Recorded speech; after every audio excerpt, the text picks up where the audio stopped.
સમાચારની વાત કરવામાં આવે તો નીટની પરીક્ષામાં થયેલા કૌભાંડને લઈને વડોદરા શહેર યુથ કોંગ્રેસ દ્વારા ડેરીડેન સર્કલ ખાતે ધરણાનું આયોજન કરવામાં આવ્યું।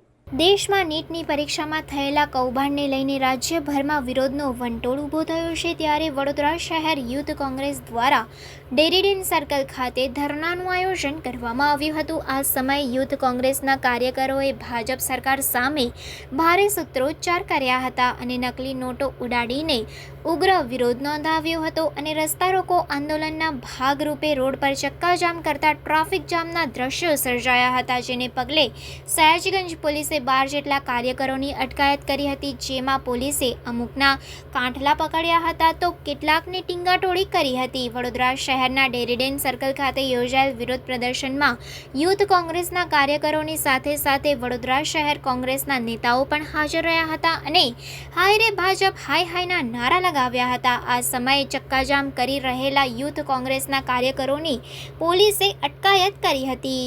પ્રાર્થના સંદેશ ન્યૂઝની તમામ લેટેસ્ટ અપડેટ્સ માટે ચેનલને હમણાં જ લાઈક, શેર અને સબસ્ક્રાઇબ કરો।